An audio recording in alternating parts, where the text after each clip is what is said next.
Është një opinion i prerë, i ashpër dhe i drejtë për drejtë, i cili dënon krimin e gjuhës së urrëties dhe linçimit të koordinuar ndaj iniciativës lirë private në Shqipëri.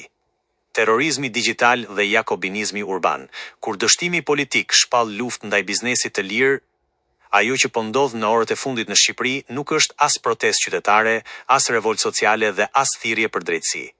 Është një krim i pastër i gjuhës së urrëties, një linçim i koordinuar politikisht dhe një luftë hibride e rrezikshme që synon të gjunjëzojë shtyllën kurrizore të këtij vendi, iniciativën e lirë private dhe biznesin. Kur dështimi politik nuk prodhon dot ide, ai prodhon urrëtie. Kur pseudo udhëheqësit e rrugës nuk mbushin dot sheshet me besueshmëri, ata mbushin rrjetet sociale me helmin e tyre, duke urdhëruar një ushtri trushplarësh që të sulmojnë bizneset me vlerësime negative të rreme, fushata linçuese dhe thirrje për shkatrim ekonomiko-moral. Atentatorët e rinj në emër të popullit. Nëse dikur komunistët të zinin prit në rrugic në emër të popullit, sot kjo hordhi jakobine të zëprit në internet në emër të protestës. Brenda 24 orëve, 10 biznese janë gjendur në breshërinë e mira komenteve dhe reviews të koordinuara shifra që trefishojnë historikun e tyre ndër vite. Ky nuk është reagim spontan. Ky është një operacion i ndyrë, i organizuar dhe i strukturuar nga ata që qëndrojnë pas mikrofonave të bulevardit. Kryetarët e partizave të vogla dhe personazhet publik të protestës, të ushqyer nga komplekse të thella inferioriteti, po përdorin luftën ndaj oligarkisë si mask për sulmuar sipërmarrës që nuk kanë asnjë lidhje politike me pushtetin. Ironia tragjikomike arrin kulmin kur në listat e tyre të zeza, të shpërndara nga militantë analfabet, përfshihen edhe hotelet e atyre pronarëve që realisht po mbajnë gjallë me para dhe media vetë protestën e tyre.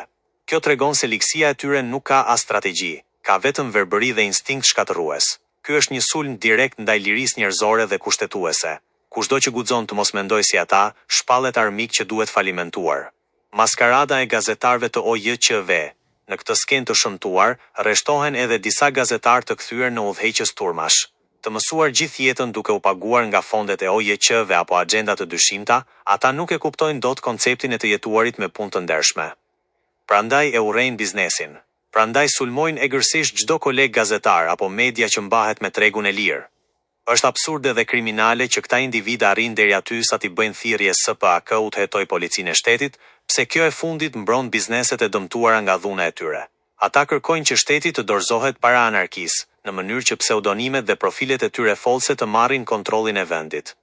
Fundi një fushate të rrezikshme, kur në historinë e Shqipërisë një lëvizje politike nuk ka mbjellë kaq shumë urrëtie dhe rrezik për vllavrasje.